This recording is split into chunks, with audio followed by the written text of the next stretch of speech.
lo que Dios le dice a su pueblo, aunque está en una nación muy corrompida, bajo un gobierno tiránico, Dios le dice a esta nación, ustedes busquen la paz de esa ciudad, busquen la prosperidad de esa ciudad, busquen el bienestar de esa ciudad a la cual yo os hice transportar. La vida cristiana ya por sí misma ya es complicada, ¿sí? La vida cristiana por sí misma ya es el camino angosto, es un camino complejo. Pero ¿qué puede hacer las cosas más complicadas todavía? Un mal gobierno. ¿Por qué la iglesia debería relegarse de temas sociales, culturales, políticos, cuando la iglesia es la que sostiene la verdad en la sociedad? Hay gente el día de hoy que a veces me escucha a mí confrontar el pecado del presidente o del vicepresidente o de algunos gobernadores o etcétera, y dicen, ¿por qué está haciendo eso? Bueno, porque Pablo me llama a hacer eso, ¿sí? Cuando yo veo la maldad, las tinieblas, bueno, mi llamado es reprender eso, exponer, sacar a la luz aquello que está mal. Ese es un mandato que yo tengo como cristiano. ¿Cómo puedo decir que amo a mi prójimo cuando veo que está en camino a vivir en un país lleno de mentiras, lleno de corrupción, lleno de pobreza, lleno de injusticia, lleno de inmoralidad, y yo no hago nada? ¿Eso es realmente amar al prójimo?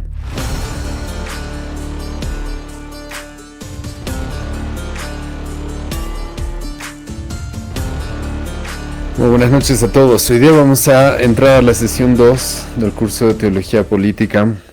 Y estamos lidiando, o hemos lidiado en la sesión 1, con el tema de por qué los cristianos no se meten en política, porque los cristianos incluso muchas veces creen que es pecado meterse en política, hablar de temas políticos.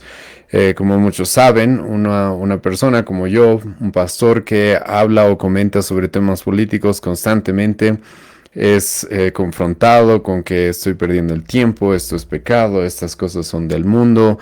Hemos hablado en la sesión pasada, para aquellos que no han podido participar, sobre muchas veces las objeciones más comunes que uno encuentra, ¿sí? Es el uso de Mateo, por ejemplo, cuando Jesucristo dice de que dar al César lo que es del César, y hemos lidiado con todas estas cosas. Pero el día de hoy vamos a lidiar de manera más específica con el tema de cuál es nuestra responsabilidad como cristianos bíblicamente, ¿sí? ¿Por qué es que los cristianos deberíamos involucrarnos en temas culturales, sociales, políticos? Y como espero poder demostrarles el día de hoy, hay muchas razones bíblicas por las cuales debemos considerar e involucrarnos en la medida de nuestras posibilidades. No estoy haciendo un llamado ahora a que todos los cristianos nos involucremos en trabajos públicos o en algún oficio o en alguna labor pública, pero todos, como vamos a ver a lo largo de este curso, de alguna u otra manera estamos conectados o estamos relacionados con la política, y deberíamos saber pensar bíblicamente respecto a esto. Así que, ¿qué es lo que la Biblia dice acerca de nuestras responsabilidades como cristianos y la política? Lo que la Biblia dice es de que tenemos un mandato de crear cultura, literalmente. Tenemos un mandato, la Biblia nos da un mandato para crear cultura, para administrar esta tierra que Dios nos ha dado. Y sinceramente creo que muchos cristianos ignoran esto. Yo sé que muchos cristianos tienen una visión muy corta del cristianismo, y que creen que al cumplir la gran comisión en Mateo capítulo 28, eso es todo lo que Dios requiere de parte de nosotros. Ahora, no estoy despreciando por si acaso la gran comisión, no estoy despreciando, y hemos tocado este tema la semana pasada, no estoy despreciando para nada el tema de predicar el evangelio, pero como también hemos visto la semana pasada, Jesucristo no solamente nos manda a predicar el evangelio, sino a ser discípulos y enseñarles todo lo que Él nos ha mandado. Y parte de los mandatos que encontramos en la palabra de Dios, los teólogos en diferentes eras han reconocido de que nosotros tenemos un mandato cultural. Tenemos un mandato de administrar, de dominar, de generar cultura en esta tierra. Y este es un mandato que no solamente es dado a nosotros como cristianos, ahora obviamente esto se aplica de manera especial a nosotros, pero que es un mandato que Dios ha dado a la humanidad desde el inicio. Déjame leerte lo que dice Génesis capítulo 1, versículo 28. Y los bendijo Dios y les dijo: fructificad, multiplicaos, llenad la tierra y sojuzgadla. Y señoread en los peces del mar, en las aves de los cielos y en todas las bestias que se mueven sobre la tierra. Literalmente encontramos, comenzando la palabra de Dios en el primer libro, en el primer capítulo, en la Escritura, de que Dios nos da este mandato. Yo no sé, sinceramente, por qué hay tantos cristianos que ignoran esto. Tú, como ser humano, como hombre, como mujer, estás llamado a cumplir lo que el Señor nos dice en este pasaje. Este es un mandato que tenemos todos dentro de la humanidad, pero de manera especial, obviamente, esto es algo que debe afectarnos a nosotros como cristianos, que hemos reconocido a Dios, que hemos reconocido a Cristo como nuestro Salvador, que hemos reconocido su palabra como suficiente, como inerrante, como infalible. Literalmente Dios nos llama a prosperar, fructificar. Eso es lo que significa esa palabra. Vamos a ver más adelante. Es más, en este curso de teología política vamos a tocar a fondo el diseño de Dios para el hombre, porque creo que no vamos a poder organizar una sociedad de la manera correcta a menos de que sepamos cómo es que Dios nos ha diseñado. Vamos a hablar y profundizar más esto en las siguientes sesiones. Dios nos llama también a multiplicarnos, a llenar la tierra, pero escucha lo que también dice: sojuzgadla, señoread en los peces del mar, en las aves de los cielos y en todas las bestias que se mueven sobre la tierra. Estamos llamados a sojuzgar la tierra. Si a esto le añades lo que Dios nos dice en el capítulo 2, vas a encontrar de que Dios nos llama a proteger. Dios nos llama a guardar aquello que Él ha creado, administrarlo de tal manera que traiga más frutos. Hermanos, esto sí o sí tiene que ver con el que nosotros busquemos administrar todo lo que Dios nos ha dado en este mundo, y como muchos autores han reconocido, también tiene que ver con el hecho de que nosotros estemos en la labor, cumplamos la responsabilidad de crear cultura. Eso sí o sí nos involucra en todo aquello que vaya a suceder en nuestro mundo, todo aquello que vaya a suceder en nuestras sociedades y en nuestros países. Ahora, agregándole a esto, tú vas a encontrar de que uno de los propósitos de Dios al elegir un pueblo, al llamar un pueblo, uno de los propósitos, este no es el único propósito por si acaso, pero uno de los propósitos es evitar que la maldad se propague en la tierra. Escucha bien, ¿sí? Porque todos los argumentos que ahora les estoy dando es algo que espero que vayamos construyendo en nuestras mentes para llegar a conclusiones bíblicas, a conclusiones sanas. Uno de los motivos por los cuales Dios escoge un pueblo y una de las misiones que les va a dar es que eviten que la maldad se propague en la tierra. Esto es algo que tú vas a encontrar desde el Antiguo Testamento. Dios, obviamente, espero los cristianos conozcan lo que dice el Pentateuco, de que Dios usa a su pueblo para castigar diferentes naciones. He escuchado que Dios le va a decir literalmente al pueblo de Israel en Deuteronomio capítulo 7, versículo 1 y 2. Cuando Jehová tu Dios te haya introducido en la tierra en la cual entrarás para tomarla, y haya echado delante de ti a muchas naciones, al Eteo, al Gergeseo, al Amorreo, al Cananeo, al Fereceo, al Ebeo, al Jebuseo, 7 naciones mayores y más poderosas que tú, y Jehová tu Dios las haya entregado delante de ti y las hayas derrotado, las destruirás del todo, no harás con ella alianza, ni tendrás de ellas misericordia. Yo sé que para muchos esto suena bastante fuerte, y yo sé que muchos enemigos del cristianismo van a utilizar estos pasajes para atacar a Dios y atacar a los cristianos, etc. Pero cuando tú lees más acerca del contexto de lo que vivían aquellas naciones, puedes llegar a entender por qué es que Dios las castiga con tanta dureza. Literalmente Dios va a presentar esto en Levítico 18, versículo 19, donde se nos presente un montón de inmoralidad en la cual vivían estas personas. Vivían en bestialismo, vivían en homosexualismo, vivían literalmente sacrificando a sus hijos y ofreciéndolos, quemándolos, ofreciéndolos a sus ídolos. ¿Y qué es lo que Dios va a hacer con el pueblo de Israel en el Antiguo Testamento? Va a utilizar este pueblo para que esta maldad, toda esta idolatría, toda esta inmoralidad no se propague en la tierra. En cierta manera, Dios va a utilizar a su pueblo para castigar esa maldad. Ahora ten cuidado con lo que estoy diciendo. Te ruego que no llegues a conclusiones políticas de lo que nosotros como cristianos debemos hacer. Vamos a diferenciar más adelante entre nuestras responsabilidades individuales y las responsabilidades del gobierno.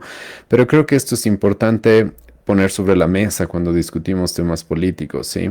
¿Por qué los cristianos deberíamos involucrarnos en política, en temas sociales, en temas culturales? Bueno, uno de los motivos que voy a presentar es ese. Dios, cuando elige un pueblo, uno de los propósitos que tiene para ese pueblo es evitar una vez más que la maldad se expanda, que la maldad se propague. Dios utiliza a su pueblo más bien para contener la maldad en este mundo. De manera especial utilizó al pueblo de Israel en el Antiguo Testamento, y en el Nuevo Testamento vemos nosotros mandatos muy parecidos a estos. En el Nuevo Testamento tú vas a encontrar Mateo capítulo 5, versículo 3 al 16, que literalmente Jesucristo va a decir de que nosotros tenemos el llamado a ser la sal y la luz de esta tierra. ¿Qué significa hacer luz? Significa iluminar donde hay tinieblas, literalmente. Significa eliminar donde hay tinieblas, y las tinieblas constantemente en la Escritura tú vas a encontrar que representan el error, el engaño, las mentiras. Y los cristianos estamos llamados a iluminar eso. ¿Sí? También las tinieblas obviamente representan el pecado, la inmoralidad, la corrupción. Y los cristianos estamos llamados a iluminar donde hay oscuridad. Mucha gente el día de hoy se va a quejar de la clase de políticos que tenemos, de la clase de gobiernos que tenemos, de la clase de naciones que tenemos, y van a decir la política está completamente corrompida. Yo te voy a preguntar esto: si Jesucristo nos ha llamado a hacer luz, ¿no deberíamos iluminar también en esos lugares con la palabra de Dios, con el mensaje que Dios nos ha dado, con la revelación que Dios nos ha dado acerca de la política? Jesucristo también nos dice que nosotros no solamente somos la sal, sino que nosotros también somos, no solamente somos la luz, sino que también nosotros somos la sal del mundo. La sal, si bien hay diferentes interpretaciones respecto a qué es lo que Jesucristo nos dice ahí, creo que una de las interpretaciones más obvias es de que la sal era utilizada en aquella época para evitar que las cosas se pudran, evitar que las cosas vayan de mal en peor. Entonces creo que estos son algunos argumentos que debemos tomar en cuenta y que creo que muchos cristianos deben meditar y analizar cuando se oponen completamente a que los cristianos se involucren en temas sociales, culturales o políticos. Literalmente Dios tiene un propósito para su pueblo, y uno de los propósitos que tiene para este pueblo es de que contengan la maldad. Es que iluminen donde hay oscuridad y que literalmente no permitan que las cosas vayan de mal en peor. Ese literalmente era el uso de la sal. Ahora, sinceramente, Jesucristo también nos da una advertencia en el Nuevo Testamento, y Jesucristo nos dice que cuando la sal pierde su uso, cuando la sal ya no es útil para lo cual era utilizada, entonces, ¿qué es lo que Jesucristo dice? La sal es tirada al piso para que sea pisoteada por las personas. Y les animo a considerar también esto, ¿sí? Porque en nuestra época, lamentablemente, mucho del cristianismo es sumamente despreciado, ¿sí? Los cristianos somos relegados, los cristianos somos despreciados como personas que no tenemos nada que ofrecer muchas veces. Muy pocas veces tú vas a escuchar a comentaristas, analistas que lamentablemente están muy influenciados por el humanismo secular, por el ateísmo, valorar todo lo que el cristianismo ha logrado en Occidente sobre todo. Y una de las razones, sinceramente, es porque el cristianismo desde hace bastante tiempo en muchos lugares ha dejado de ser la sal del mundo, sino que el cristianismo más bien se ha relegado, y literalmente pasa lo que Jesucristo nos dice en el Nuevo Testamento.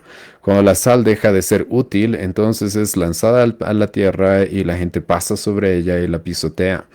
Y muchas veces los cristianos y la religión cristiana en general es tratada de esa forma en nuestra sociedad. Y antes de que culpes al mundo, yo te ruego que analices esto. Quizás es porque no estamos cumpliendo la labor que Dios nos ha dado en este mundo. Sé que esta no es nuestra única labor y lo vuelvo a repetir, pero es muy probable de que ese es el motivo por el cual somos tan despreciados en muchas esferas, en muchas jurisdicciones dentro de nuestras sociedades, y es porque hemos dejado de cumplir el rol que Jesucristo nos ha dado de ser la sal de este mundo. Aparte, les ruego que también consideren lo siguiente. Hemos definido la semana pasada qué es política. Y una vez más voy a repetir esto, lo cual vamos a estar analizando y estudiando a lo largo de este curso, y es de que la política es el arte o ciencia de asociar a los hombres con el propósito de establecer, cultivar y conservar la vida social entre ellos. Traigo una vez más esto a sus mentes porque está relacionado con lo que hemos visto hasta este punto. Dios nos da desde el principio, Génesis capítulo 1, versículo 28, Génesis capítulo 2, Dios nos da mandatos culturales. Nos llama a administrar, a dominar esta tierra, nos llama a cuidar, nos llama a conservar aquello que Él nos ha dado, las cosas que Él ha creado, la forma en la cual Él ha diseñado las cosas. Dios utiliza a su pueblo tanto en el Antiguo Testamento para castigar la maldad, para contener la maldad. En el Nuevo Testamento tenemos mandatos de hacer esto. Y hermanos, la política tiene que ver con eso. La política tiene que ver con crear cultura, crear una sociedad en la cual podamos conservar la vida social los unos con los otros. Y algo que va estorbar de que esto realmente suceda es cuando vivimos en sociedades injustas, en sociedades controladas por el engaño, por el pecado, por la corrupción, por la inmoralidad. Entonces les ruego tomar muy en cuenta esto. Ahora, estos no son los únicos pasajes que les ruego que traigamos a nuestra mente. Hay muchos pasajes en el Antiguo Testamento. Sinceramente, el día de hoy no vamos a tocarlos todos porque a lo largo de este curso vamos a ir viendo los diferentes pasajes que están explícitamente ligados con temas políticos. Pero hermanos, quiero guiarlos ahora a Jeremías capítulo 29, versículo 7, ¿sí? Pero antes de explicarles un poco de lo que dice ese versículo, déjenme presentarles un poco del contexto en el cual el profeta Jeremías dice las siguientes palabras. El profeta Jeremías le está escribiendo al pueblo de Israel sabiendo de que este pueblo iba a ser castigado y literalmente iba a ir en cautiverio a una nación pagana, ¿sí? Ellos iban a ser esclavizados en cierta manera, pero sí van a ser dominados por los babilonios, ¿sí? Conocemos, espero que conozcan la historia de cuando los babilonios llegaron y literalmente tomaron hasta Jerusalén. Y entonces muchos judíos lo que iba a suceder es de que iban a ser llevados de su tierra a una tierra lejana, a una tierra dominada por el paganismo, dominada por la idolatría. Y en ese contexto, escucha lo que Dios le va a decir al pueblo de Israel, Jeremías capítulo 29, versículo 7. Y procurad la paz de la ciudad a la cual os hice transportar, y rogad por ella a Jehová, porque en su paz tendréis vosotros paz. Escucha lo que Dios le dice al pueblo de Israel cuando este pueblo estaba siendo dominado, gobernado por reyes que no eran reyes inmorales, reyes idólatras, sí, creo que todos conocemos, espero, la historia del rey Nabucodonosor, que algunos van a argumentar que a partir del capítulo 4 de Daniel quizás llegó a la salvación, pero sabemos que cuando conquistó la tierra de Israel no era para nada un creyente, sí. Estas naciones eran naciones las cuales tenían un contexto, tenían una profunda idolatría, sí, estaban en un contexto profundamente idólatra. Eran naciones que no conocían a Dios, eran naciones las cuales vivían en diferentes tipos de corrupción e inmoralidad. ¿Y qué es lo que Dios le dice a este pueblo? Y te ruego que tomes en cuenta también lo siguiente. Este pueblo de Israel, por si acaso, se le había prometido un reino. Se le había prometido que llegaría un Mesías, se le había prometido un rey, el cual los libertaría. Este pueblo estaba esperando en el futuro algo mejor. ¿Y por qué menciono esto? ¿Por qué? Porque la semana pasada hemos hablado un poco de esto. Hay muchos cristianos que porque tienen su mirada en el futuro, sí, en el reinado de Cristo, en lo que viene más adelante, entonces son sumamente negligentes con el presente. Como esperamos algo mejor en el futuro, y no estoy negando eso, muchos cristianos utilizan eso ¿para qué? Para ser negligentes en el presente y dejar que las cosas vayan de mal en peor, como si no importaran. Pero escucha, esa no es la actitud que Dios quiso que su pueblo tenga en un contexto muy difícil y muy complicado cuando fueron llevados en cautiverio a Babilonia.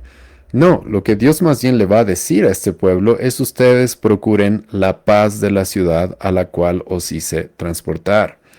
Y aquí hay varias palabras que quisiera que tomen en cuenta. Una de ellas es la palabra procurad, que también se puede traducir como buscar.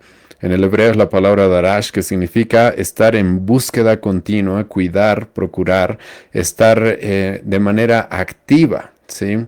Buscando que algo suceda. ¿Y qué es lo que Dios le dice a su pueblo que suceda dentro, aunque estaban en una nación pagana, en una nación extranjera?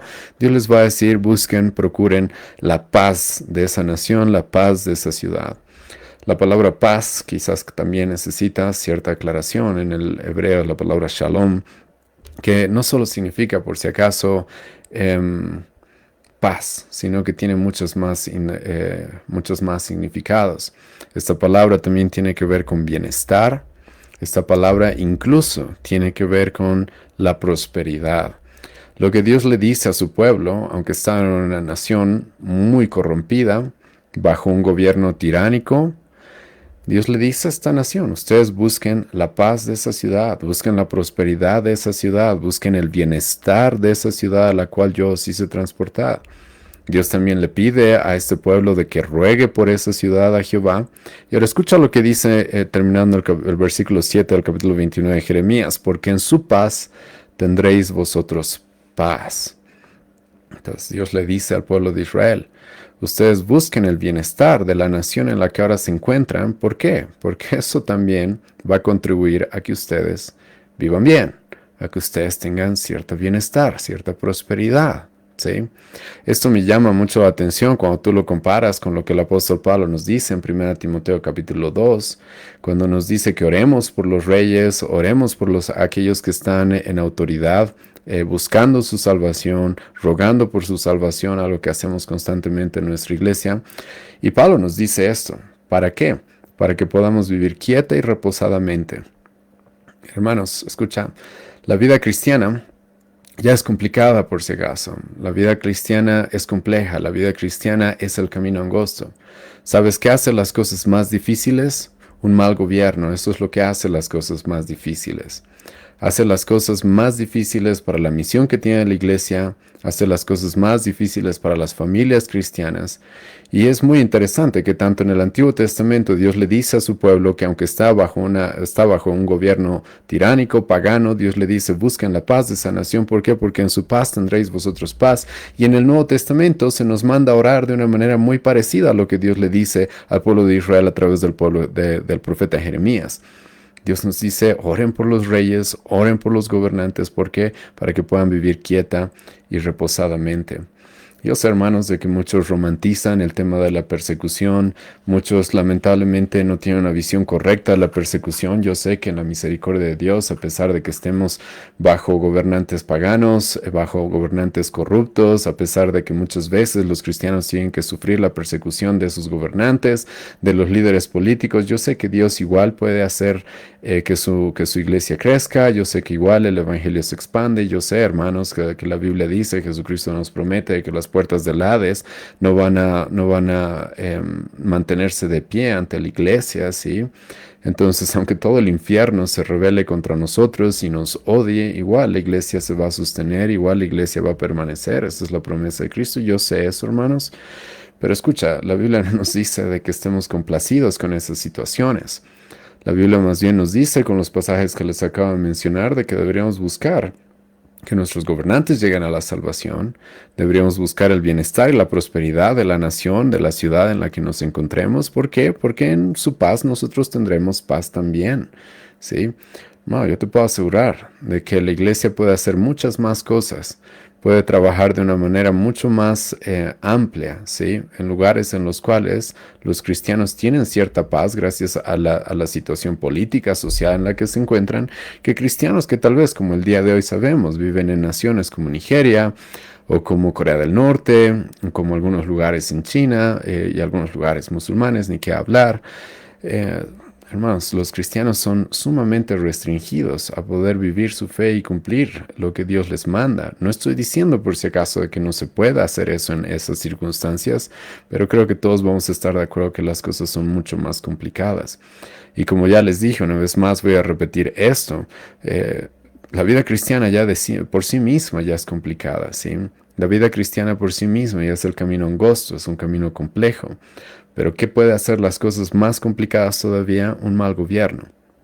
Un mal gobierno. Y Dios, tanto en el Antiguo como en el Nuevo Testamento, le dice eso a su pueblo. Busquen la paz del lugar donde se encuentren.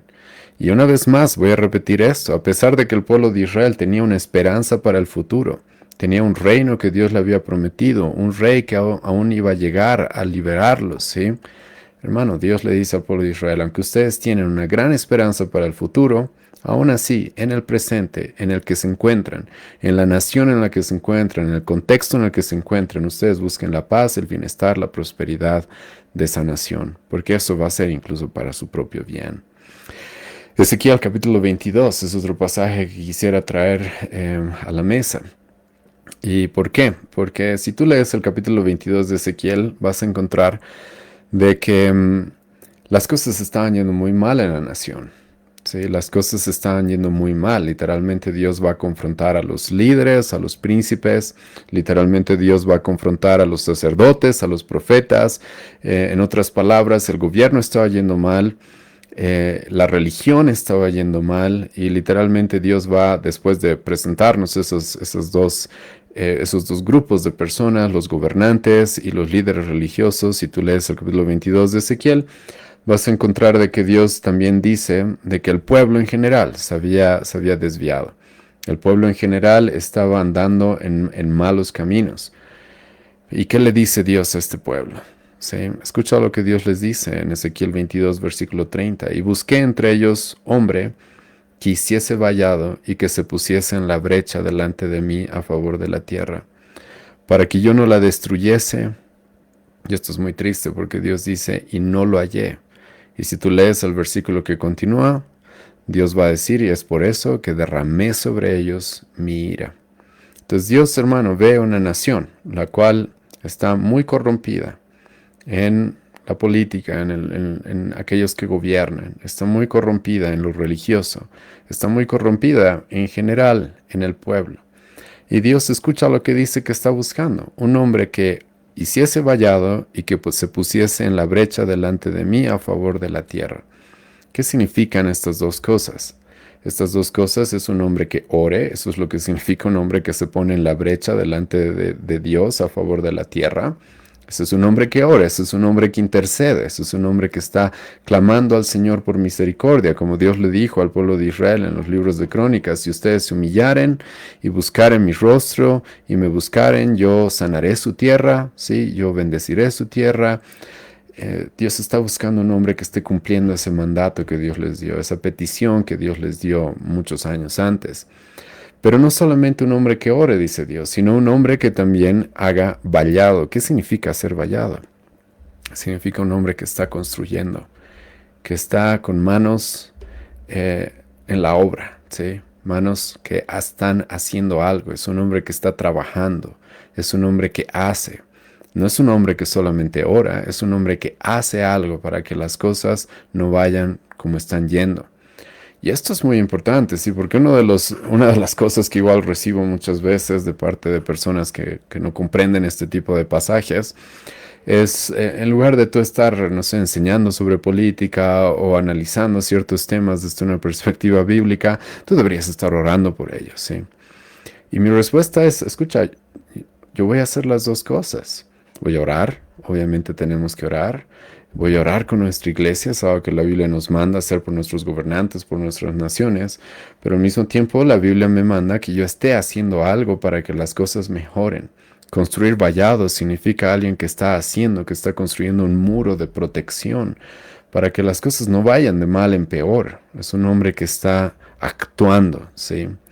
Hermanos, en el Nuevo Testamento también Jesucristo nos dice, Jesucristo ora, escucha, literalmente diciendo esto, no ruego que los quites del mundo, sino que los guardes del mal. Hermano, Jesucristo ora así.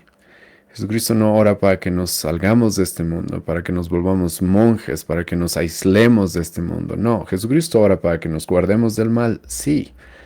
Y esto les ruego que tomen muy en cuenta, porque yo escuchaba a cristianos, los cuales aconsejan a los cristianos, nunca te metas en política, ¿sí? Porque eso está tan corrompido, ¿sí? En otras palabras, aléjate, fuera de esas cosas, ¿sí? No, la política es parte de este mundo, ¿sí? Y lo que Jesucristo nos manda acá es que nos guarden, perdón, lo que Jesucristo ora en ese lugar, porque no está dando específico en tu mandamiento, está orando a Dios en Juan capítulo 17. Jesucristo lo que pide es que nos guardemos del mal, que Dios nos guarde del mal. Pero no tenemos por qué aislarnos del mundo. Lo que debemos hacer es guardarnos del pecado. Ahora, dicho sea de paso, también hay muchos cristianos que parece que oran lo opuesto a lo que Jesucristo ora, a lo que Jesucristo oró.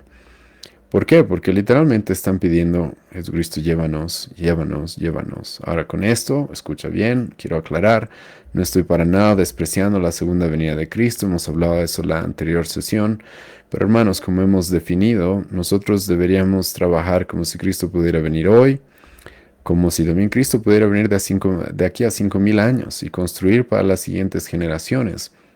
Y hay muchos cristianos, pero que no, que lo que están esperando es que más bien Jesucristo los quita del mundo lo antes posible, ¿sí? Pero Jesucristo ora lo opuesto. Jesucristo dice, no los quites del mundo, sino guárdalos del mal. Somos parte de este mundo. ¿Debemos guardarnos del mal? Sí, pero no podemos escapar de las responsabilidades que Dios nos ha dado en este mundo. Y como ya he mencionado, una de esas grandes responsabilidades es ser sal y luz en este mundo. Y ahora, hermanos, La política, una vez más, es el arte o la ciencia de establecer, cultivar, es el arte o la ciencia de asociar a los hombres con el propósito de establecer, cultivar y conservar la vida social entre ellos. Déjame preguntarte esto. ¿Por qué la iglesia debería ser excluida de esto? Del asociar a los hombres y cultivar para que podamos, una sociedad, una nación, para que podamos vivir correctamente, en justicia, en armonía. ¿Por qué la iglesia debería ser excluida de esto? ¿Por qué? Y esa es una pregunta que me gustaría que respondan todos aquellos que se oponen a los cristianos que nos involucramos de una forma bíblica en temas políticos. ¿Por qué la iglesia debería ser relegada de cómo se gobiernan las naciones? ¿Por qué la iglesia debería ser relegada de cómo una nación debe organizarse? ¿Por qué? ¿Sí? ¿Cuál es el motivo bíblico? ¿Cuál es la prohibición en la Biblia? ¿Cuáles son los mandatos en la Biblia que nos prohíben hacer esto? ¿Cuál es el razonamiento? Ya hemos hablado la semana pasada acerca de pasajes muy mal utilizados por algunas personas. Pero hermano, la realidad es de que la iglesia no debe ser excluida de esto. Y una de las razones es la siguiente. He escuchado que Pablo dice, 1 Timoteo capítulo 3, versículo 15. Para que si tardo, sepas cómo debes conducirte en la casa de Dios, que es la iglesia del Dios viviente, columna y baluarte de la verdad. No voy a exponerles todo ese versículo, nos tomaría toda una sesión, pero escucha lo que Pablo dice acerca de la iglesia. La iglesia, dice el apóstol Pablo, es columna y baluarte de la verdad. Pablo escribe a Timoteo, al cual estaba pastoreando una iglesia en la ciudad de Éfeso, y la ciudad de Éfeso era conocida por una de las 7 grandes maravillas del mundo antiguo, que es el templo a Artemisa o a Diana, si no me equivoco. Y algo característico que tenía ese templo es de que tenía unas grandes columnas, no me acuerdo específicamente cuántas en este momento, pero tenía unas columnas muy grandes, las cuales se podían ver desde muy lejos. Y escucha lo que dice el apóstol Pablo acerca de la iglesia. La iglesia, le dice Pablo a Timoteo, es columna y baluarte de la verdad. La iglesia, escucha, es la que sostiene la verdad en este mundo. La iglesia es la que sostiene la verdad en este mundo. Y no solamente unas cuantas verdades, no, el apóstol Pablo va a decir la verdad. Escucha, todo lo que el hombre necesita saber para vivir correctamente delante de Dios está en la palabra de Dios. En un momento voy a hacer énfasis en otro pasaje en el que Pablo nos muestra eso de manera explícita. Pero aquí la pregunta que quería responder o la pregunta que hacía era la siguiente: ¿por qué la iglesia debería relegarse de temas sociales, culturales, políticos, cuando la iglesia es la que sostiene la verdad en la sociedad? La iglesia es la que sostiene la verdad en la sociedad. Nunca me olvido de una conferencia que dio un pastor con el cual obviamente tenemos ciertas diferencias teológicas, eclesiológicas probablemente, pero el pastor John Stott, y que ya falleció, en una de sus conferencias decía lo siguiente: muchos nos quejamos, sí, de que el mundo está en oscuridad, muchos nos quejamos de toda la maldad que vemos a nuestro alrededor, pero, escucha, si una casa está oscura, ¿es culpa de qué? ¿Quién tiene la culpa de que una casa esté oscura? Y él dice, la culpa es la falta de luz, la falta de luz. Hermanos, la palabra de Dios, la verdad que Dios nos ha dado en su palabra, es lámpara a nuestros pies, lumbrera a nuestro camino. Y si nosotros como iglesia estamos llamados a sostener esa verdad para que la sociedad la vea, hermanos, entonces no deberíamos ser relegados de todos los temas los cuales competen a la organización de una sociedad, a la organización de una nación. La Biblia, hermanos, va a hablar de la familia, va a hablar de la sexualidad, la Biblia va a hablar de la política. Y hermanos, si no queremos que todas esas áreas en nuestra vida estén dominadas por el engaño, por el error, bueno, te cuento, tú y yo como iglesia tenemos el llamado de sostener la verdad para que iluminen todas esas áreas. Y yo no entiendo por qué hay cristianos los cuales se oponen a esto, cuando es nuestra misión, es sostener la verdad sobre todo lo que Dios ha dicho. ¿Qué es el hombre? ¿Qué es la mujer? ¿Qué es la familia? Todo, cualquier tema que la Biblia nos revela, nosotros estamos llamados a sostenerlo en alto para que todos puedan verlo. No ocultarnos en nuestras iglesias, no aislarnos de este mundo, no, sino más bien a sostener la verdad para que todos puedan verla. La iglesia debería ser el lugar donde la sociedad, la cultura, los políticos buscan la verdad. En otras épocas, aunque las cosas han cambiado mucho, no sé si sabían, pero la teología era considerada la madre de todas las ciencias. La teología, sí. La teología al día de hoy más bien es relegada y despreciada porque hay otras ciencias más importantes. Hermanos, antes no era así. Entonces la gente se daba cuenta, sí. La teología es la madre de todas las ciencias. La filosofía su sirvienta, como lo dijo Lutero, si no me equivoco. Pero hemos perdido mucho de esto, y mucho de esto es porque no entendemos estos pasajes y no los aplicamos, no los vemos de una manera en la cual los podamos aplicar en nuestro cotidiano vivir. Pero la iglesia es esto, es columna y baluarte de la verdad.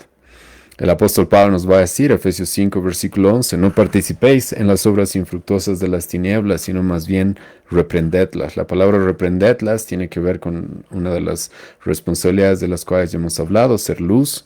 La palabra reprender significa iluminar, significa sacar a la luz las cosas, exponer aquello que está mal. Esa es nuestra misión. Sí, no participemos de las obras de las tinieblas, no nos involucremos en pecado como Jesucristo oró. Debemos guardarnos del mal, debemos ser guardados del mal. Pero eso no significa que cuando veamos el mal dejemos que siga. Eso no significa que cuando veamos el mal dejemos que continúe sin ninguna restricción. No, el llamado que el apóstol Pablo, el mandato que el apóstol Pablo nos da es más bien confronten eso. Y hay gente el día de hoy que a veces me escucha a mí confrontar el pecado del presidente o del vicepresidente o de algunos gobernadores o etcétera, y dicen, ¿por qué está haciendo eso? Bueno, porque Pablo me llama a hacer eso, ¿sí? Cuando yo veo la maldad, las tinieblas, bueno, mi llamado es reprender eso, exponer, sacar a la luz aquello que está mal. Ese es un mandato que yo tengo como cristiano.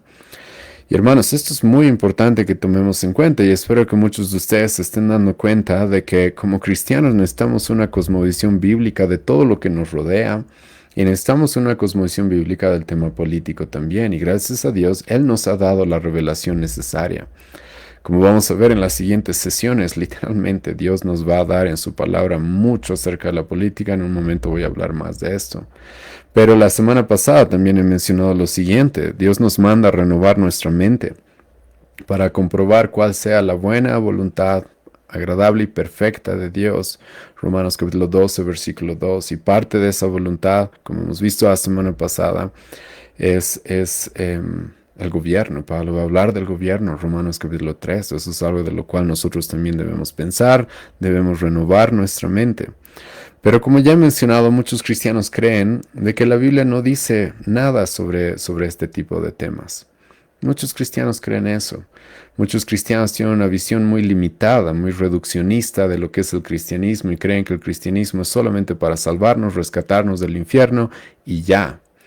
No, el cristianismo obviamente sí tiene como roca fundamental la obra de Cristo por la cual podemos ser perdonados, por la cual podemos estar en paz con Dios, podemos ser libres de la condenación. No niego eso, pero el cristianismo no termina ahí. El cristianismo más bien Dios, la Biblia nos dice, rescata un pueblo y le da un propósito en este mundo. No simplemente nos rescata para que esperemos irnos al cielo, no, o para que nos alegremos porque no nos vamos a quemar en el infierno, no, nos rescata para que le demos la gloria en todo lo que hacemos, como hemos visto la semana pasada, renovemos nuestra mente y seamos sal y luz en este mundo. Pero los cristianos creen que no, sí, los cristianos no tienen una cosmovisión bíblica del mundo que les rodea, de la política. He visto esto yo en diferentes ocasiones, sí. En los últimos años, y esto es algo que me ha guiado a involucrarme más en estos temas, es porque he visto una necesidad de esto. ¿Por qué? Porque hay cristianos que cuando van a votar no saben cómo votar y creen que ese voto no importa. Y están dispuestos a votar por progresistas, están dispuestos a votar por socialistas. Vamos a hablar de eso más adelante. Hay cristianos literalmente que son comunistas y quieren defender el comunismo con la escritura, ¿sí? Esos son cristianos que no conocen la escritura, que no saben pensar bíblicamente, que no tienen una cosmovisión correcta de lo que Dios nos ha dado en su palabra acerca de cómo este mundo debe funcionar. Hace algunos años la gente se ofendió y hubieron incluso cristianos y pastores, los cuales se ofendieron mucho conmigo porque yo dije que un cristiano nunca debería votar por Carlos Mesa. Para los que no sean de nuestro país, Bolivia, Carlos Mesa es uno de la oposición supuestamente, ¿sí? Pero que es un progresista, es un socialista. Y yo dije, ¿cómo un cristiano va a votar por alguien que apoya el aborto, por alguien que apoya el movimiento LGBT? Eso no debería pasar. Y me sorprendí de esto. Hubieron pastores que se ofendieron porque yo diga tal cosa, cuando no es nada raro cuando tú estudias la Biblia y con todos los pasajes que les acabo de presentar. Creo que es bastante obvio de que un cristiano debería ir en contra de estas cosas y nunca debería darle su voto a una persona que fomente ese tipo de cosas. En la época del COVID hemos visto igual esto, ¿sí? Hemos visto cómo los cristianos no supieron reaccionar. ¿Por qué? Porque tienen una mala interpretación de Romanos capítulo 13 y vamos a estudiar ese pasaje con detenimiento en unas semanas. Pero creen que el gobierno, si nos dice que cerremos nuestras iglesias, que no nos reunamos, bueno, hay que someterse al gobierno, ¿sí? Porque todo lo que diga el gobierno hay que hacerlo, ¿sí? Hay que obedecerle. Esa es una mala interpretación, por si acaso, de Romanos 13, cuando el apóstol Pablo dice que nos sometamos a toda autoridad. Vamos a hablar del contexto histórico en el cual el apóstol Pablo dice tales cosas. Pero, hermanos, los cristianos no supieron cómo reaccionar. Ahora, escucha, una cosa es cómo una iglesia reaccione a una pandemia como la fue la de el COVID-19. Pero otra cosa es lo que yo he visto, identificado, es que los cristianos no saben reaccionar ante el gobierno. Entonces, si el gobierno nos dice que cerremos nuestras puertas, que no nos reunamos, le obedecemos sin decir nada, sin analizar nada. ¿Será que el gobierno tiene tuición sobre la iglesia de esa manera? ¿Será que el gobierno tiene esa autoridad para decir quién entra y quién no entra a la iglesia, cuándo se puede reunir y cuándo no? Bíblicamente serán estas las funciones del gobierno, pero hay pastores que no saben eso y que ni siquiera se pueden analizar eso. Agarran pasajes sin haberlos estudiado profundamente. Y hace poco me topé todavía con eso, un pastor, supuestamente pastor y experto en política, que se ofendió porque yo dije de que deberíamos considerar la pena de muerte como un castigo justo para algunos crímenes. ¿Por qué? Porque la Biblia lo dice. La Biblia dice de que hay ciertos crímenes los cuales deberían ser castigados con la pena capital. Eso es literalmente lo que la Biblia dice. Y un pastor se ofendió y dijo, ¿cómo? ¿Cómo vamos a pedir? ¿Cómo vamos a hablar de esas cosas? Ay, no, ¿qué le pasa? ¿Sí? Los tratados internacionales. Hasta, pero sin ningún argumento bíblico, ¿sí? Entonces, escucha, vivimos en esta situación, pero como les he mencionado, la Biblia más bien, la iglesia es columna y baluarte de la verdad. La Biblia nos manda que renovemos nuestra mente, a que conozcamos todas estas cosas y como les dije que les iba a mencionar, el apóstol Pablo va a decir esto, 2 Timoteo 3, versículo 17, la escritura es útil para toda buena obra. Todo aquello que Dios requiere del hombre, escucha, está en su palabra. Está en su palabra. Y te cuento, las naciones, los gobiernos, no son una invención humana, son una institución que Dios diseñó en este mundo. No es algo que nosotros nos hemos inventado, no es una construcción social, ¿sí? No, es algo que Dios instituyó en este mundo. Y vamos a hablar de eso más adelante. Pero el apóstol Pablo dice, escucha, la escritura es útil para toda buena obra. El apóstol Pablo no dice, la escritura es útil solamente para que te salves del infierno. No, obviamente ese es el evangelio y ese es lo que queremos, está bien, pero hay más que debemos hacer como cristianos. Una vez que llevamos a la salvación, el apóstol Pablo nos dice, la escritura ahí está, para toda buena obra que Dios requiera de nosotros. Entonces la escritura te va a ser útil para cuando tengas que votar, para cuando tengas que hablar de política, para que cuando tengas que decidir a qué dedicarte, a qué trabajar. La escritura va a hablar de todo tipo de temas. Y hermanos, literalmente se nos manda, 2 Corintios 10, versículo 5, a llevar cautivo todo pensamiento en obediencia a Cristo. Todo pensamiento en obediencia a Cristo. Y esto abarca, escucha, todo, ¿sí? Todo. Cuando yo pienso en política, lo que yo piense acerca de la política debería estar sometido, subordinado al señorío de Cristo. Cuando yo pienso en la familia, lo que yo pienso de la familia debería estar sometido, subordinado al señorío de Cristo. Cuando yo pienso en la sexualidad, cuando yo pienso en el trabajo, cuando yo pienso en la economía, cuando yo pienso en el uso del dinero, cuando yo pienso, todo debe estar subordinado al señorío de Cristo. Ese es el mandato, eso es lo que el apóstol Pablo buscaba. Eso nos dice en 2 Corintios 10:5. Yo derribo argumentos, cualquier fortaleza que se levante en contra del conocimiento de Cristo, llevando cautivo todo pensamiento en obediencia a Cristo. Ahora, aparte, quiero presentar esto que es muy importante, ¿sí? El involucrarnos en temas políticos, el involucrarnos en temas sociales, en temas culturales, como he mencionado, creo que es bastante claro en la Escritura que tenemos una responsabilidad hacia estas cosas, pero también es parte de amar a nuestro prójimo. El involucrarnos, escucha una vez más esto, el involucrarnos en temas políticos, sociales, culturales, es parte de mostrar nuestro amor al prójimo. Y déjame preguntarte lo siguiente. ¿Cómo puedo decir que amo a mi prójimo cuando veo que está en camino a vivir en un país lleno de mentiras, lleno de corrupción, lleno de pobreza, lleno de injusticia, lleno de inmoralidad, y yo no hago nada? ¿Eso es realmente amar al prójimo? Y esa es una pregunta que me gustaría que los que se oponen a esto respondan. ¿Es amar al prójimo realmente? ¿Es amar a mis vecinos? ¿Es amar a aquellos que me rodean? El ver de que están en una nación llena de mentiras, corrupción, pobreza, injusticia, inmoralidad, y yo no hacer nada. ¿Es eso amar al prójimo? Escucha, ser apático a la política es una muestra de que no estás amando a tu prójimo.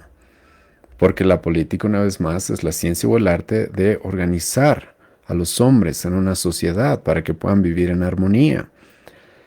Y creo que si amamos a nuestro prójimo, deberíamos estar involucrados en crear, en edificar sociedades en las cuales podamos vivir, ¿verdad? En justicia, en armonía, con moralidad. Eso es parte de amar a nuestro prójimo. Pero los cristianos no entienden esto. Muchos cristianos van a vivir hablando del amor, el amor, el amor, el amor, el amor. Sí, pero ven a sus naciones. Ven literalmente millones de personas sufriendo por la corrupción, la inmoralidad de gobernantes injustos y no hacen nada. Y no hacen nada. Y agarran pasajes diciendo, dar al César lo que es del César. ¿Sí? Es tonto. Cuando la Biblia, tú sabes, nos llama a amar a nuestro prójimo.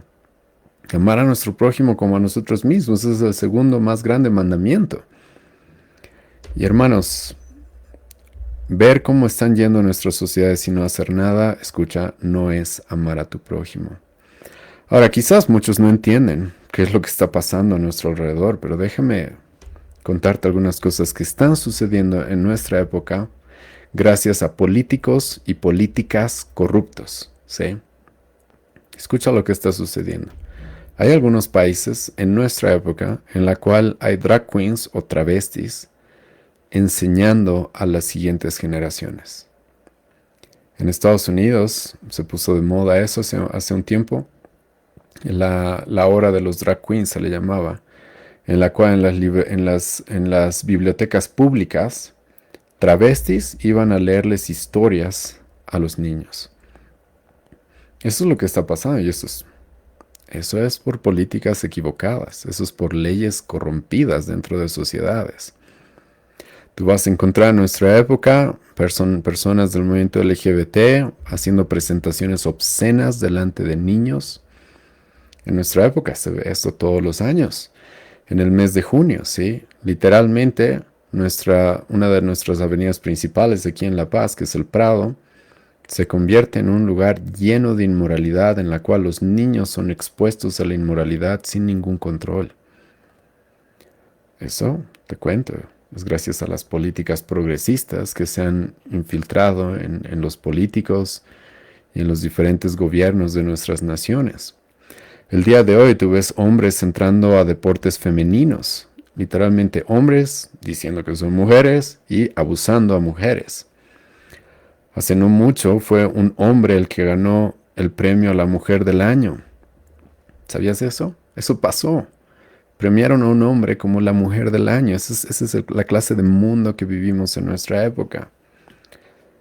Los drag queens, los trans, están teniendo mucha influencia y todo eso, por si acaso, es con el apoyo del gobierno. Niños están siendo pervertidos en las escuelas. Niños están siendo mutilados de por vida en muchos lugares. Literalmente eso está pasando. Hay lugares en nuestro mundo el día de hoy que por malos políticos, por malos gobiernos, literalmente a los padres se les quita la autoridad que tienen sobre sus hijos y el gobierno les puede dar hormonas sin el consentimiento de sus padres y guiarlos a que transicionen supuestamente porque han nacido en el cuerpo equivocado y ese tipo de cosas. Y eso es impuesto por gobiernos en nuestra época. Ahora yo sé, en Bolivia tal vez no estamos llegando a ese grado de corrupción, pero te voy a decir esto, no estamos lejos. No estamos lejos. Los cristianos están siendo perseguidos por negarse a participar de este tipo de cosas. Hace no mucho tiempo, un pastelero en Estados Unidos tuvo que pagar una fianza gigantesca por no querer hacer un pastel para una boda homosexual.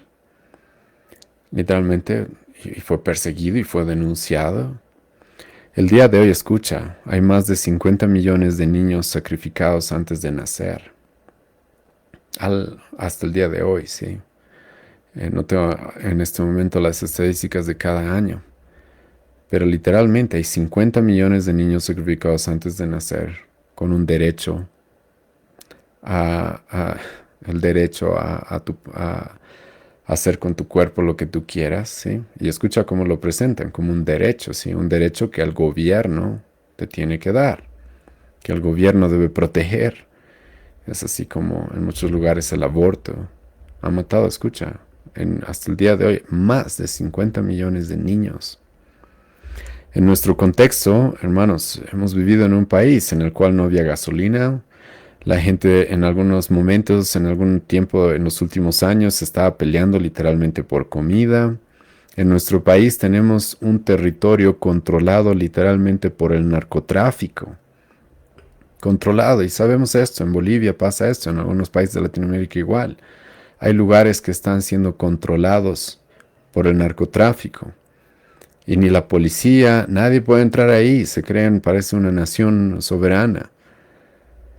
Y los cristianos, bien, gracias, no hay que meterse en esas cosas. Escucha, ver nuestro país así, ver el mundo así, y no hacer nada. Una vez más te voy a preguntar esto, ¿es amar a nuestro prójimo? ¿Es realmente amar a nuestro prójimo? Sinceramente es muy ridículo que los cristianos que se la pasan normalmente hablando del amor, vean todas estas cosas y crucen los brazos y lo único que digan es estoy orando, no estoy despreciando la oración, aclaro eso. Pero hermanos, creo que deberíamos hacer algo, ¿verdad? Si yo veo que mis vecinos, mi comunidad está en peligro de caer en este tipo de políticas, creo que debería hacer algo para frenar eso, ¿o no? Y eso sí o sí va a requerir de que nos involucremos en la cultura, en la sociedad, en la política, si realmente amamos a nuestro prójimo. También quiero presentar lo siguiente. Si la Biblia habla de política, ¿por qué yo no voy a hablar de política? Si la Biblia habla de reyes, si la Biblia habla de gobernantes, si la Biblia nos da leyes para naciones, ¿por qué yo no tendría el derecho como cristiano de hablar sobre esas cosas? Y aquí es donde muchos cristianos viven una incoherencia. ¿Por qué? Porque en mi caso específicamente, yo también doy cursos de familia, por ejemplo, ¿sí? Pero nunca he escuchado decir cristianos decirme, ¿por qué te metes en temas de la familia? Uno de los motivos, ¿sabes cuál es? El que sabemos que la Biblia habla de la familia. Entonces, si yo enseño sobre la familia, nadie se va a escandalizar porque esté enseñando sobre la familia. Cuando hablamos de algunos otros temas, como la sexualidad, si quieres, ¿sí? Que es un tema tabú para muchos cristianos, pero estamos enseñando la Biblia sobre ese tema, no se van a quejar muchos cristianos, no se van a oponer. ¿Por qué? Porque la Biblia enseña sobre esas cosas. Pero aquí está la incoherencia. Cuando uno empieza a hablar lo que la Biblia dice sobre la política, ahí es donde los cristianos pierden el control y se quejan y se asombran y se desesperan, ¿sí? Porque ¿cómo pueden hacer esto? Y tú ya no eres pastor, no sabes cuántas veces he escuchado o he leído esto. Tú ya no eres pastor, tú eres político. Pero escucha, hermano, si la Biblia habla de política, ¿por qué yo tendría que callarme? ¿Por qué yo no tendría que enseñar lo que la Biblia dice? Y la Biblia habla mucho sobre política. Deuteronomio capítulo 17, vamos a ver eso. Es literalmente un capítulo casi entero, en el cual Dios va a presentar qué es lo que espera de un rey. Creo que eso es parte de la política. Tenemos 1 Samuel, 2 Samuel, primera, segunda, Reyes y Crónicas, los cuales nos presentan la historia de diferentes reyes.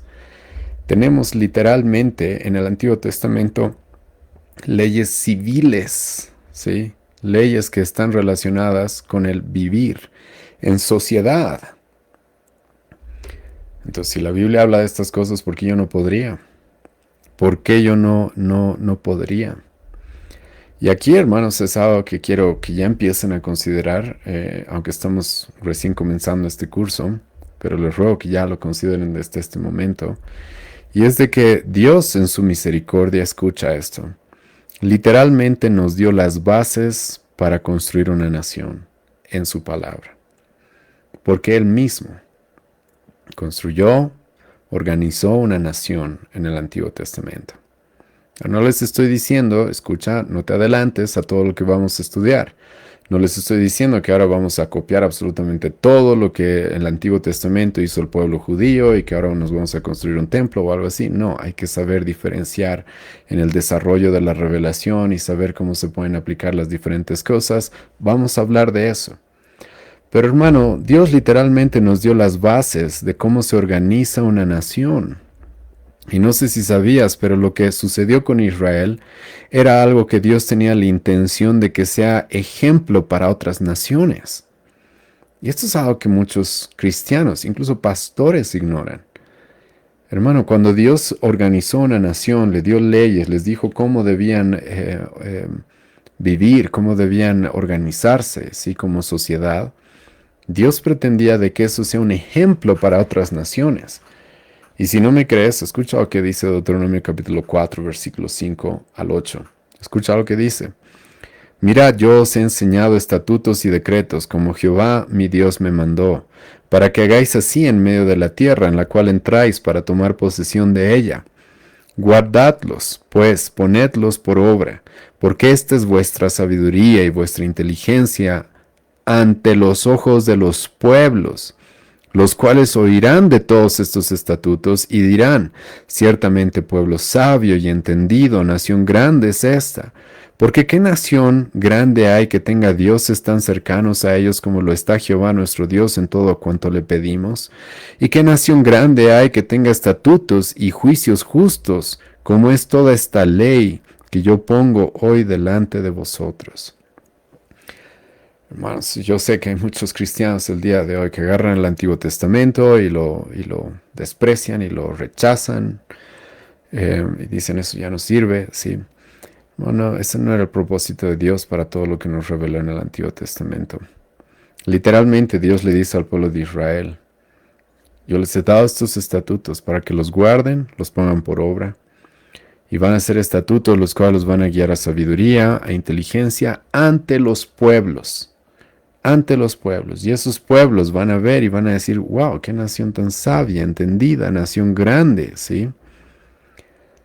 Escucha, el propósito de Dios al presentar, al dirigir, al revelar a su pueblo diferentes leyes de cómo debían organizarse socialmente en una nación.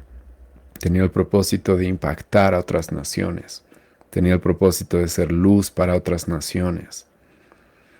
Entonces, ¿cuál es el motivo para nosotros rechazar todo eso? Y como dije, esto para mí es un error muy grande que muchos cristianos cometen. Ahora, ten cuidado, ¿sí? Yo creo que es un error muy grande de que los cristianos ven el Antiguo Testamento, ven cómo Dios organizó una nación y simplemente lo desprecian, lo rechazan, lo niegan, cuando ahí tenemos las bases para organizar una nación como Dios lo organizó. Ahora, como te dije, ten cuidado, porque hay que saber interpretar también las diferentes leyes morales, civiles, ceremoniales. Vamos a hacer esto durante este curso. Pero creo que es muy tonto, y lo siento si alguien se ofende, pero es muy tonto ver de que Dios nos dio el mapa, ¿sí? De cómo se organiza una nación, qué leyes son justas para una nación, y nosotros lo dejamos esto a las buenas intenciones de los hombres, a las buenas ideas de los hombres. Dejamos que nuestras naciones sean construidas, sean gobernadas simplemente por las ideas de los hombres, cuando literalmente tenemos la revelación de Dios sobre estos temas. Entonces, hermano, ¿por qué? ¿Por qué no nos involucraríamos en esto como cristianos? ¿Por qué? ¿Por qué no nos involucraríamos en esto como cristianos? Si la Biblia nos da información, nos revela acerca de estos temas. Y ahora, para terminar el día de hoy, les comento de que si bien en nuestro contexto, tal vez en Bolivia, no hay muchos pastores que estén enseñando teología política, esos son los motivos por los cuales hemos abierto este curso, porque sinceramente no hay muchos pastores que estén enseñando teología política.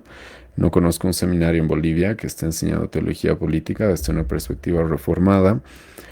Pero, por si acaso, esto no es algo nuevo exactamente, ¿sí? A lo largo de la historia tú vas a encontrar hombres fieles, los cuales se involucraron en temas políticos, culturales, sociales, cuando esto lo necesitaba. Y escucha tú, agarra un libro de historia del cristianismo, vas a encontrar muchos hombres que se involucraron en este tipo de cosas. Déjeme darte solo una lista corta. Juan Crisóstomo, por ejemplo, criticó la corrupción y el comportamiento inmoral de algunos líderes políticos de su época. Él también obviamente atacó la riqueza corrupta de algunos sacerdotes, obispos, líderes religiosos, pero se sabe de que Juan Crisóstomo tuvo conflicto con la emperatriz Eudoxia. Eudoxia era la esposa del emperador Arcadio, la cual ejercía una influencia muy fuerte política, una influencia política muy fuerte sobre el imperio. Y Crisóstomo se opuso a su conducta, a sus políticas, lo cual provocó obviamente que tenga diferentes enfrentamientos con ella, e incluso Eudoxia terminó exiliándolo el 404 después de Jesucristo, si no me equivoco. Agustín de Hipona, igual, ¿sí?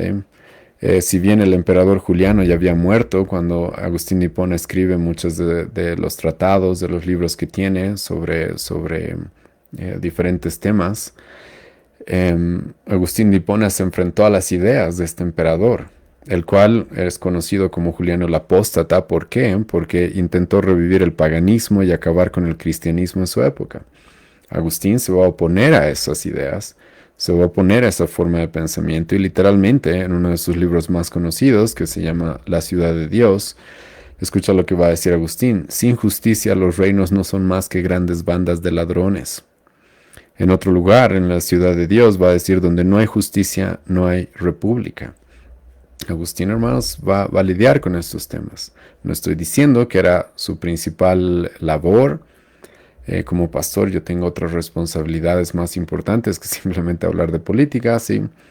Pero no, Agustín se involucró en esto. En la época de la Reforma, ni qué decir, sí. Lutero abiertamente habló contra líderes políticos que apoyaban el catolicismo. Lutero va a tener relaciones muy cercanas, ¿sí?, con políticos de su época. Es más, Lutero fue protegido por Federico el Sabio, ¿sí?, el cual él es el que lo protegió de que los católicos no lo maten con la Inquisición. Zwinglio, hermanos, ¿saben cómo murió Zwinglio? Murió peleando en una guerra. Dime si no les importaba lo que sucedía en sus naciones, ¿sí? Zwinglio murió peleando en una guerra. Juan Calvino, uno de los grandes reformadores, el más grande reformador según lo que yo conozco. Hermano, él hizo varias críticas a los políticos de su época. Hizo críticas hacia la corrupción, la falta de ética en el gobierno. Si conoces un poco de la historia de Ginebra, hermano, la influencia de Calvino en la política era muy, muy fuerte. ¿Por qué? Porque él expresaba sus opiniones sobre los líderes políticos, sus instituciones, hermano, a quién fueron dedicadas. No sé si sabías, pero sus instituciones de la religión cristiana en las cuales va a tocar, va a tener capítulos enteros hablando sobre los magistrados. Bueno, es dedicado a un rey, al rey de Francia. Así también Calvino criticó a los políticos por su persecución a los reformadores y a otros grupos religiosos disidentes. También criticó a los políticos de su época por no hacer las suficientes reformas religiosas. Muchos líderes, según Calvino, no estaban dispuestos a hacer los cambios necesarios para erradicar la corrupción en la iglesia y promover una verdadera reforma. Ahora, escucha, te estoy dando algunas pautas de todo esto. Vamos a analizar muchas cosas y más adelante vamos a analizar la separación de Estado, iglesia, gobierno, iglesia. Vamos a hablar de esas cosas más adelante. Pero hermano, alguien como Calvino estaba involucrado en esos temas. Es más, el día de hoy, Max Weber, por ejemplo, junto con otros sociólogos, creen que Calvino y la ética del trabajo, la disciplina, el ahorro, la vocación, influyó en el desarrollo del capitalismo moderno. Muchos ven a Calvino, ¿sí? Como Max Weber he mencionado, o el calvinismo, como algo que promovió el desarrollo del libre mercado. Para los bautistas reformados, Benjamin Keach, no estoy diciendo por si acaso que haya sido político o algo así, pero hermanos, él tuvo significativos conflictos con autoridades civiles de su época. Benjamin Keach fue perseguido, encarcelado, castigado públicamente por predicar sin licencia, literalmente por rebelarse contra el gobierno, ¿sí? Si bien Benjamin Keach no fue un agitador político, ok, pero sí, Benjamin Keach denunció la corrupción moral, la opresión religiosa que el gobierno en aquel momento tenía, porque la Iglesia de Inglaterra estaba íntimamente relacionada con la corona en Inglaterra, ¿sí? Y Benjamin Keach va a tener conflicto con eso. Se va a oponer a la intromisión del poder civil en asuntos de la Iglesia, lo cual literalmente llevó a que las autoridades lo consideraran una figura peligrosa para el orden establecido. John Owen.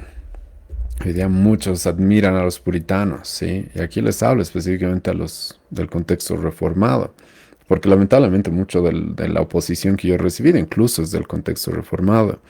Pero John Owen fue uno de los teólogos puritanos más influyentes en Inglaterra en el siglo XVII y fue una figura clave durante la Guerra Civil Inglesa y el Interregno. Aunque no fue político, sí, pero sí ejerció una influencia muy fuerte en la vida pública de Inglaterra en su época. Se sabe que John Owen tenía una relación muy estrecha, por ejemplo, con Oliver Cromwell, que era uno de los gobernantes, y bajo cuyo régimen fue nombrado vicecanciller de la Universidad de Oxford. Así también Owen apoyó la causa parlamentaria frente a la monarquía y defendió teológicamente la legitimidad de resistir al poder tiránico. Bueno, ese fue John Owen. Ahora yo sé que muchos conocen quizás sus exposiciones bíblicas, sus diferentes libros que tienen que ver con temas de la santificación, del pecado, etc. Está bien, pero por si acaso hay más de muchas de estas personas y ellos no rehuyeron a involucrarse en temas sociales, culturales, cuando esto lo necesitaba. Samuel Rutherford, quizás este no es tan conocido, pero es igual, un teólogo presbiteriano escocés, una de las figuras intelectuales más importantes entre lo que se conoce como los Covenanters. Él escribió un libro que el día de hoy se los recomiendo, que lo puedan leer, que es Lex Rex, La Ley y el Príncipe. Y en este libro literalmente es un libro de teoría política protestante. Literalmente es un libro de teoría política protestante. Algo que vamos a ir viendo, vamos a utilizar el libro de Samuel Rutherford en este curso en diferentes ocasiones, pero déjame presentarte algunas de sus posturas, y es un libro bastante extenso. Escucha, Samuel Rutherford va a enseñar que el poder civil proviene de Dios a través del pueblo. Vamos a hablar, por ejemplo, en este curso sobre la democracia, ¿sí? Pero la democracia, escucha hermanos, eso no surgió de la mente iluminada, ¿sí? De la época de la Ilustración. No, hermano, esos son conceptos bíblicos. El que el pueblo esté involucrado, ahora vamos a definir esto, sí, pero el que el pueblo esté involucrado en la elección de sus gobernantes es algo que la Biblia claramente mostraba. claramente muestra. Samuel Rutherford también va a decir de que un rey que viola el pacto con el pueblo pierde su autoridad. Samuel Rutherford va a afirmar de que es legítimo el resistirse a un gobernante tirano. Y todo eso, como les he mencionado, está en uno de los libros de teoría política protestante más importantes que tenemos, que es escrito por Samuel Rutherford. John Cotton, ¿sí? A los bautistas reformados les gusta John Cotton, no específicamente porque haya sido bautista, sino porque era un pastor congregacionalista. Se recomienda, a mí me confunde esto, ¿sí? Muchos bautistas reformados en nuestra época van a recomendar a John Cotton y su libro sobre las llaves del reino, el cual nos muestra un gobierno congregacionalista de la iglesia, y van a admirar a John Cotton, pero al mismo tiempo, por si acaso, se van a oponer a algunas cosas, las cuales incluso no van a presentar esto, que son cosas reales sobre John Cotton. Una de estas es de que él redactó un borrador legal basado en las leyes judiciales de Moisés en Massachusetts. John Cotton sí era un pastor presbiteriano, congregacionalista, pero hermanos, él se involucró en temas políticos. Es más, se le pidió que redacte un borrador legal basado en las leyes judiciales de Moisés, el cual en inglés se titula Moses His Judicials. Literalmente, ese fue un borrador legal preparado por John Cotton en 1636 a solicitud de la Corte General de Massachusetts. ¿Y qué es lo que propuso John Cotton en ese libro, en ese borrador? El documento proponía un marco jurídico inspirado en las leyes judiciales del Pentateuco y buscaba orientar el orden civil de la colonia conforme a principios bíblicos. Bueno, yo estoy seguro que hay muchos bautistas reformados que no sabían eso de John Cotton, ¿sí? Luego, hermanos, solo estoy dando una lista corta por si acaso, porque hay muchos hombres de los que podríamos hablar. Pero uno de los teólogos más influyentes en los últimos siglos, eso lo dijo R.C. Sproul, no lo digo yo por si acaso, eso lo dijo R.C. Sproul, es Abraham Kuyper. ¿Quién fue Abraham Kuyper? Fue un teólogo reformado, pastor, y escucha esto, periodista, educador y político. Ese fue Abraham Kuyper. Escucha todo esto, pastor, periodista, educador y político. Literalmente llegó a ser primer ministro de los Países Bajos. ¿Y qué es a lo que se dedicó Abraham Kuyper? Obviamente tenía labores pastorales, teológicas, pero ¿qué es lo que él hizo? Defendió una cosmovisión cristiana integral, afirmando que Cristo debe reinar en todas las áreas de la vida. La educación, el arte, la política, la ciencia, en todas las áreas de la vida Cristo debe reinar. Es por eso que su frase más conocida es esto: no hay un solo centímetro cuadrado en toda esta tierra en la cual Cristo no diga esto es mío. Es una de las frases más conocidas de Abraham Kuyper.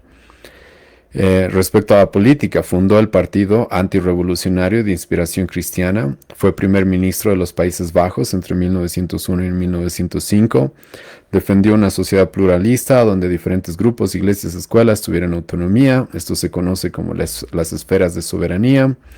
También se dedicó a la educación en medios, fundó la Universidad Libre de Ámsterdam en 1880 para ofrecer educación superior desde una cosmovisión cristiana. También fundó y dirigió un periódico y, hermanos, estuvo involucrado, sí, en temas políticos, creo que es bastante claro.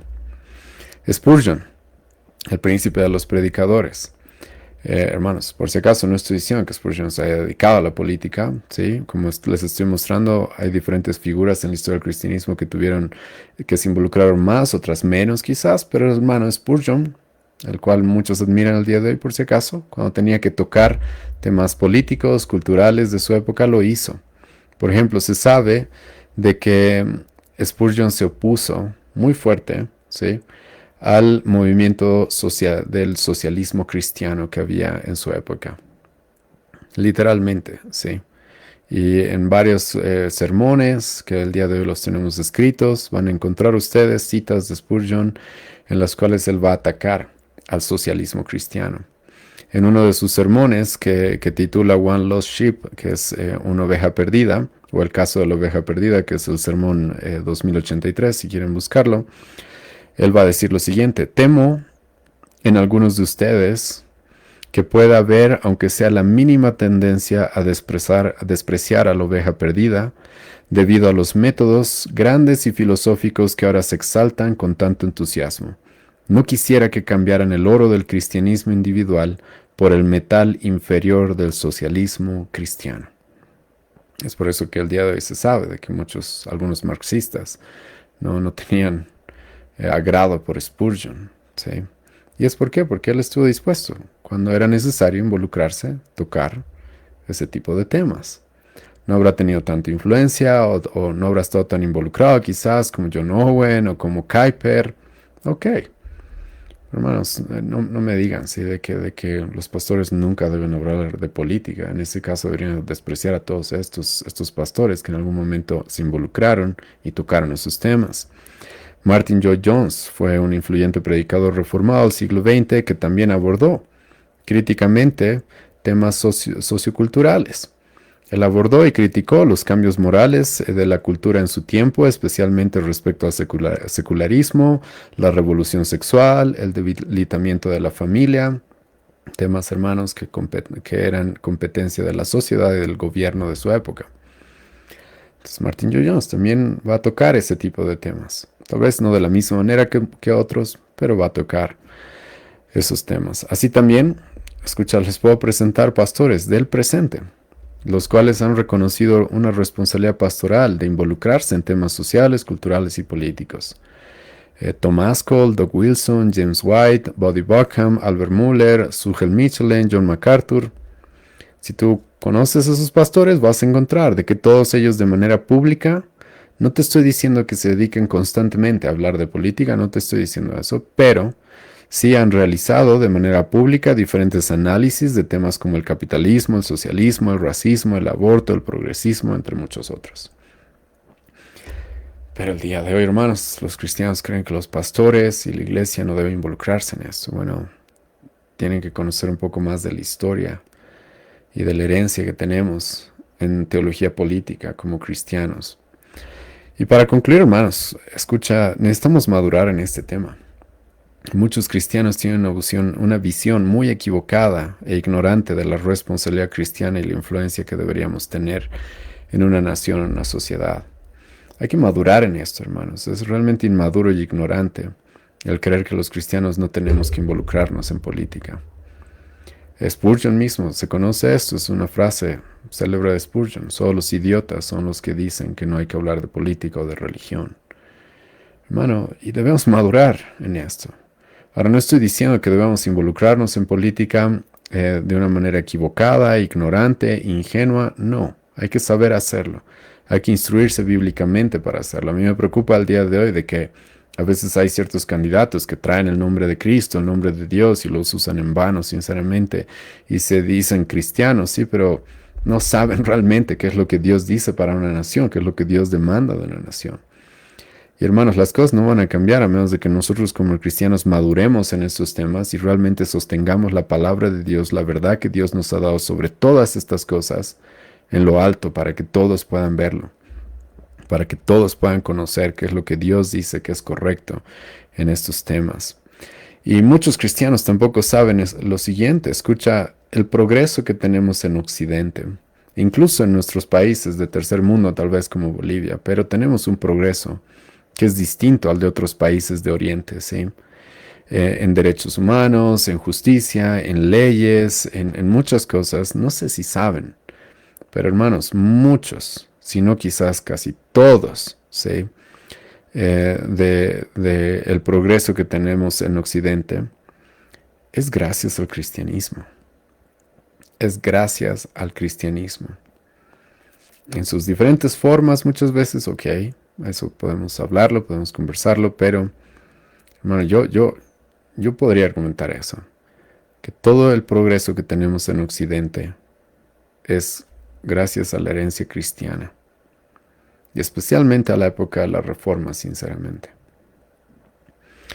Y para terminar, quisiera terminar con esta cita el día de hoy, ¿sí? Escucha lo que va a decir Vishal Mangalwadi en un libro que titula lo siguiente. Y Vishal Mangalwadi es uno de los filósofos cristianos, pensadores cristianos más importantes de la India, ¿sí? Y él escribe un libro que titula literalmente así: El libro que hizo el mundo. Cómo la Biblia creó el alma de la civilización occidental. Y en este libro él va a decir lo siguiente: la Biblia no es meramente un manual de piedad privada. La Biblia es la misma base de la civilización occidental. No, tenemos que analizar esto. Sí. Con esto, hermanos, vamos a concluir el día de hoy. Espero les haya sido de utilidad. Si tienen alguna pregunta, voy a estar atento a sus preguntas en los comentarios.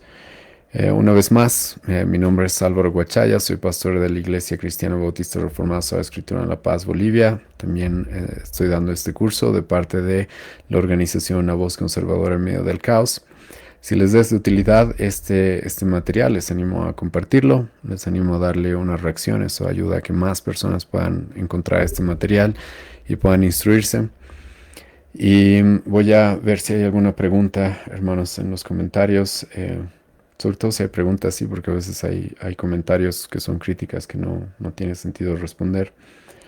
Pero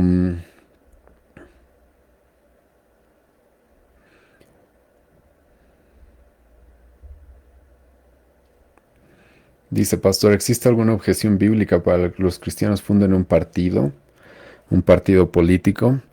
No, hermano, no existe tal cosa. ¿Sí? Si el Señor, y esto es algo que la Reforma fomentó, ¿sí? De que Dios nos da a todos una vocación distinta. Yo sé que en muchas iglesias se cree que para servir a Dios tienes que ser misionero o predicador o pastor, no sé, sí. Pero en realidad nosotros creemos de que toda vocación es un llamado de Dios para servirle a Él y para el bien del lugar donde Dios nos ponga. Entonces, si hay cristianos, los cuales Dios les ha dado este llamado, esta vocación de dedicarse al área pública, al gobierno, a la política, bueno, son libres y más bien es algo que necesitamos en nuestra época, de que cristianos formen partidos políticos, ¿sí?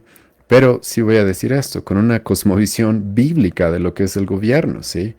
Porque hay cristianos que lamentablemente se meten en política y simplemente siguen haciendo lo que los políticos hacen, pero no tienen una visión, un entendimiento, un conocimiento bíblico, una filosofía política bíblica.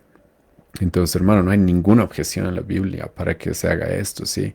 Lo que la Biblia sí va a decir es de que lo hagamos con sabiduría. Es que no lo hagamos como el mundo lo hace, ¿sí? No lo hagamos siguiendo filosofías humanas. No lo hagamos incluso, escucha, haciendo lo que a nosotros bien nos parece. Eso es lo que el pueblo de Israel lamentablemente intentó hacer en el libro de Jueces y todas las cosas salieron mal. Sino que, hermano, nosotros tenemos la palabra de Dios por la cual puede guiarnos a toda buena obra. Entonces, si hay cristianos que tienen esa vocación, ese llamado, ¿sí? De parte del Señor para dedicarse a la política, vamos, formen un partido, ¿sí? Y háganlo correctamente, ¿sí? Siguiendo lo que la palabra de Dios nos dice respecto a esto. Ahora, sí te adelanto, hermano. En nuestro país, por ejemplo, en Bolivia, y vamos a ver esto a lo largo de todo este curso, hermano. Uy, la política está muy, muy desviada. El gobierno, las leyes, incluso la forma en la que nos organizamos como sociedad, hay muchas cosas que cambiar. Muchas cosas que cambiar, ¿sí? Pero vamos a ir discutiéndolas y hablando acerca de esto y aquellos cristianos que tengan esa vocación. Esperamos que este curso les pueda servir para tener un entendimiento bíblico de cómo debe funcionar el Estado. Segunda pregunta, ¿la palabra iglesia es una palabra política o religiosa?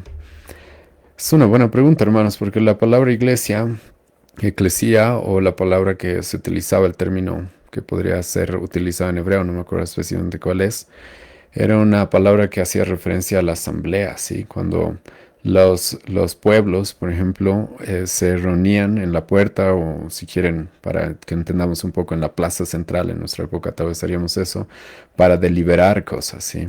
Entonces hacía un llamado, una convocatoria, ¿sí? Entonces la palabra iglesia históricamente tiene una relación con eso, ¿sí? Con llamar a pueblo, llamar a hacer un llamado, una convocatoria para reunirse y deliberar ciertas cosas.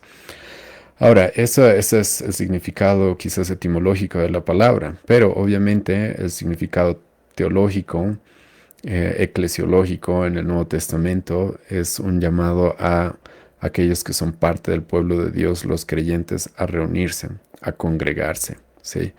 Entonces sí hay que saber diferenciar eso. Muchas palabras utilizadas en la Biblia tenían un contexto y un significado respecto a cómo se las utilizaba en la sociedad de manera general, pero sí hay que saber interpretarlas también respecto al uso que le dan los apóstoles, ¿sí? Entonces, bueno, eso es lo que te podría decir, hermano, sobre esa pregunta. Más preguntas. Dice, todo muy bien desde una perspectiva positiva e ideal, donde muchos cristianos involucrados en la política trajeron cosas buenas, pero ¿qué hay del otro lado de la moneda? Oliver Cromwell y sus fuerzas cometieron masacres en lugares como Drogheda y Wexford, resultaron en miles de muertes civiles y la confiscación de tierras católicas. Esto contribuyó a siglos de tensión en Irlanda. Es visto como ejemplo Daniel Francois, apartheid, y apartheid causó discriminación sistemática, violencia y opresión contra la población. No Blanca, durando hasta 1994, dejando un legado de desigualdad, conflictos. Juan Calvino y Miguel Servet. Es visto como un ejemplo de intolerancia religiosa y uso del poder estatal para suprimir disidentes, contribuyendo. ¿Qué pasó aquí? Buena pregunta, hermana, creo. Sí, o hermano. Es una buena pregunta y voy a argumentar lo siguiente. En ningún momento, por si acaso, creemos de que vaya a haber un gobierno perfecto. ¿Sí? Va a haber gobiernos mejores, peores, ¿sí? Incluso aunque sean gobiernos cristianos, no va a existir un gobierno perfecto. No va a existir un gobierno perfecto. Ahora creo que esa no es excusa para que no busquemos hacer lo que la palabra de Dios y ser obedientes a su palabra. Entonces creo que eso debemos tomar en cuenta, porque por más de que tengamos a alguien como Oliver Cromwell, por ejemplo, aunque creo que hay que estudiar más a fondo todo lo que ha sucedido, y por si acaso vamos a estudiarlo, no específicamente lo sucedió con Oliver Cromwell, pero por si acaso dentro de lo que es la teoría política cristiana, existe lo que se conoce como guerras justas. Entonces hay guerras justas, ¿sí? Para que haya paz muchas veces tiene que haber guerra. Y las responsabilidades de un gobernante es proteger a su población de invasores y de diferentes conflictos que puedan causar otras naciones. Entonces vamos a hablar de eso, sí, porque muchos cristianos quizás cuando ven que han habido líderes políticos cristianos, los cuales se han involucrado en guerras, inmediatamente lo interpretan como algo malo, pero no, hay guerras las cuales son buenas, ¿sí? Son correctas, son justas, y vamos a estudiar eso a fondo. De ahí, hermanos, lo que hay que hacer para cualquier gobernante, sí, que cristiano, es compararlo con lo que la Biblia dice. Y si no hicieron lo que la Biblia dice, yo estoy seguro que van a haber problemas, que van a haber conflictos, que van a haber injusticias. Y esta es la realidad en el mundo en el que vivimos. 1 Juan 1:8, aquel que diga que no tiene pecado es mentiroso. Entonces, por si acaso, en ningún momento yo voy a fomentar una especie de utopía en este mundo. No creo, y yo personalmente no soy postmilenialista. Entonces, pero aún así, no creo de que estemos privados a que las cosas mejoren. Y si encontramos líderes gobernantes, líderes políticos en la historia, los cuales cometieron errores, ok, aprendamos de sus errores y alineémonos a lo que la Biblia dice y busquemos hacer lo que la palabra de Dios dice, ¿sí? Sin creer de que vayamos a llegar a una utopía. La utopía, el paraíso, escucha hermanos, el cielo en la tierra va a llegar cuando Cristo reine sobre esta tierra. Entonces, y les animo a considerar eso, y hemos hablado un poco de eso en Jeremías 29, ¿verdad? Sí, el pueblo de Israel tenía una esperanza de un mejor reino para el futuro, pero eso no significaba que no busquemos la paz, la prosperidad de la nación en la que vivimos. Y eso va, sí o sí, tener mucho que ver con política. En el tema de Calvino y Servet, hermano, hay que estudiar cosas más profundamente y lo vamos a hacer, ¿sí? Vamos a tener toda una sesión o varias sesiones probablemente en las cuales vamos a tocar el tema de la ley de Dios y cómo debería aplicarse en una sociedad. Y hermano, yo no sé por qué hay personas las cuales dividen la ley de Dios como si la primera de los 10 mandamientos estoy hablando específicamente. Algunos creen que el gobierno tiene tuición sobre los últimos 6 mandamientos, del quinto al décimo, y los primeros 4 mandamientos que tienen que ver con la honra a Dios, que tienen que ver con no blasfemar su nombre, con no tener dioses ajenos. El gobierno no tiene ninguna tuición. Entonces, si vamos a estudiar y vamos a analizar lo que acabas de mencionar sobre Calvino y Miguel Servet. Calvino no mandó a matar a Servet, por si acaso. Pero Calvino incluso le escribe a Servet y le dice, no vengas a Ginebra porque te van a matar.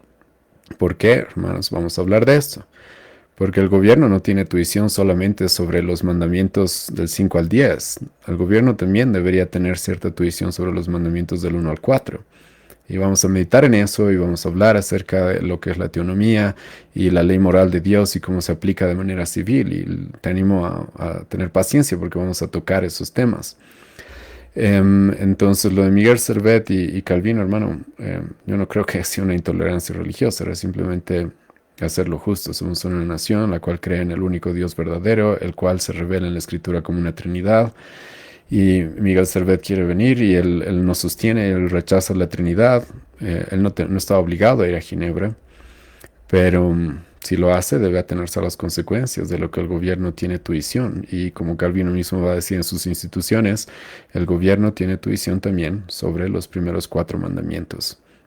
Y la blasfemia en contra de Dios, la adoración a dioses ajenos, a dioses, a ídolos, era condenado, es condenado muy fuerte en la Escritura. Así que vamos a hablar más de ese tema. Tenemos a esperar las siguientes sesiones.